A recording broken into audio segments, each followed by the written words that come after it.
Tadi saudara menegaskan, sambil lihat BAP ya, bahwa kerugian negara adalah akibat dari penyimpangan-penyimpangan, tentunya penyimpangan-penyimpangan terhadap ketentuan peraturan yang berlaku di Indonesia kan gitu ya.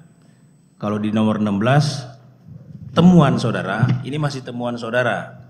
Kita kan pendapat saudara ya kita ikutin lah. Kalau nanti misalnya kami punya ahli lain kan bisa jadi beda. Tapi temuan saudara dulu nih. Karena saya yakin temuan saudara terhadap penyimpangan ketentuan ini masuk ke dalam dakwaan. Ketidaksesuaiannya di BAP saudara nomor 16 itu Undang-Undang nomor 1 tahun 2004 tentang perbendaharaan negara pasal 18 ya. Penyimpangannya saudara temukan. Ketidaksesuaian dengan Undang-Undang nomor 17 tahun 2003 tentang keuangan negara pasal 3 ayat 1 dan penjelasannya. Ketidaksesuaian dengan peraturan pemerintah nomor 23 tahun 2005 tentang pengelolaan keuangan badan layanan umum sampai poin 7 Pak ya. Jadi saudara juga sebut peraturan LKPP, PMK 184 dan peraturan rektor. Terus di poin 17 saudara jabarkan bentuk penyimpangan-penyimpangan yang menurut saudara melanggar ketentuan-ketentuan tadi kan. Saya tidak perlu bacakan, saudara bisa lihat dari proses perencanaan tadi sudah ditanya, nomor 2 proses pemilihan pengadaan, nomor 3 proses penandatanganan. Itu semua berdasarkan keahlian saudara, itulah penyimpangan-penyimpangannya yang melanggar ketentuan-ketentuan tadi kan. Terus saya juga lihat saudara ini punya sertifikasi pengadaan barang dan jasa.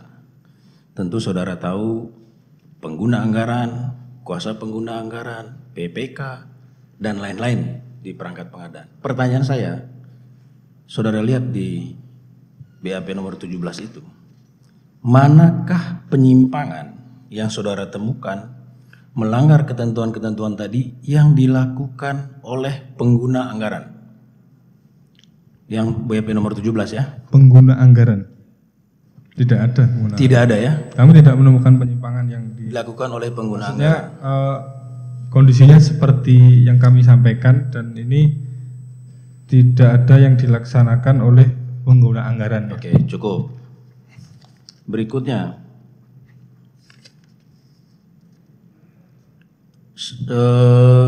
Apakah karena itu saudara tidak pernah melakukan wawancara terhadap menteri selaku pengguna anggaran? Ya, pada saat itu kami tidak klarifikasi kepada Pak Joni karena kami menilai dari bukti dan juga keterangan BAP yang sudah kami peroleh itu sudah cukup untuk kami menyimpulkan penyimpangannya seperti itu, juga kerugiannya seperti itu. Terima kasih saudara ahli.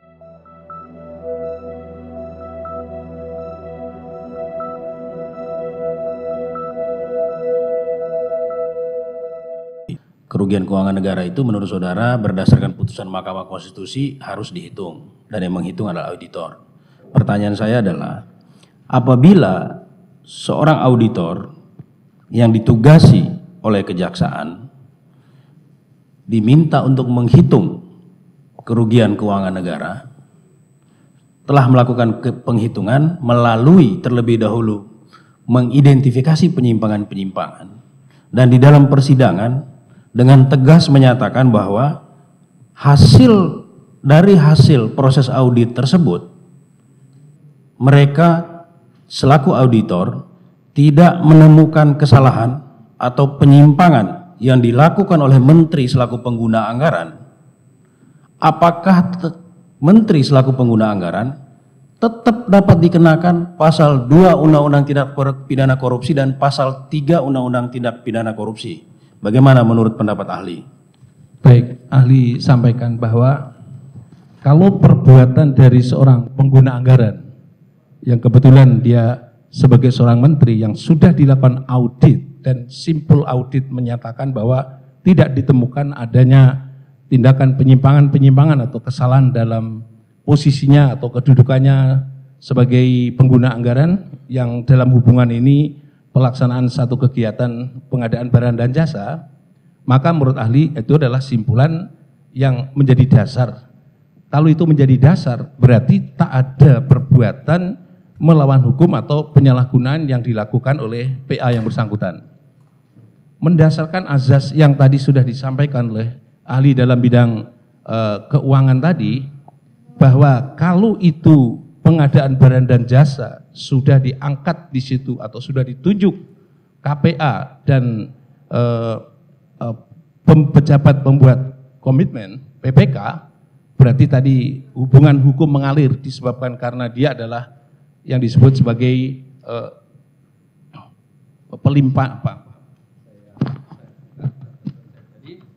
Itu berarti adalah yang disebut sebagai delegasi kewenangan, artinya kewenangan sudah dilimpahkan kepada KPA dan BPK, itu artinya hubungan hukum sudah selesai. Dalam arti kata hubungan pengalihan wewenang sudah selesai.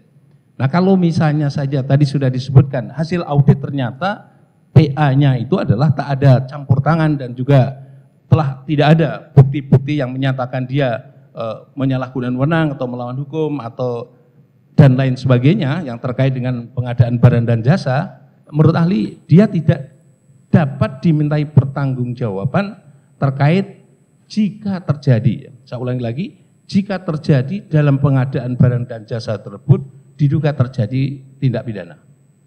Artinya apa? Kalau memang diduga terjadi tindak pidana, saya ingin menggarisbawahi apa yang ahli sampaikan tadi. Asasnya adalah siapa yang berbuat, dia bertanggung jawab. Dan pertanggungjawaban itu tidak bisa dialihkan kepada orang lain. Nah atas dasar itu ditelusur kembali berdasarkan prinsip ini bahwa siapa di antara panitia dan sebagainya yang terbukti dia secara sah dan meyakinkan melakukan perbuatan pidana, maka dia harus bertanggung jawab. Tapi pertanggungjawaban dia tidak bisa dialihkan kepada PA yang tadi ahli sudah ahli terangkan dan juga diterangkan oleh ahli sebelumnya, intinya sudah tidak punya garis ke atas lagi karena sudah menerima limpahan wewenang itu. Nah atas dasar itu maka kalau terjadi tindak pidana dalam praktek penggunaan anggaran ya atau pelaksanaan barang dan jasa tadi, maka tanggung jawabnya adalah mendasarkan pada siapa yang berbuat dia bertanggung jawab dan pertanggungjawaban tidak bisa dialihkan kepada pihak lain. Sehingga dengan demikian atas pertanyaan yang diajukan Menteri karena hasil audit dan sebagainya tadi sudah diterangkan, maka dia tidak dapat dimintai pertanggungjawaban pidana terhadap tindak pidana yang dilakukan oleh panitia atau panitia pelaksanaan penggunaan anggaran atau sebut saja di bawah manajemen KPA dan BPK. Demikian keterangan ahli.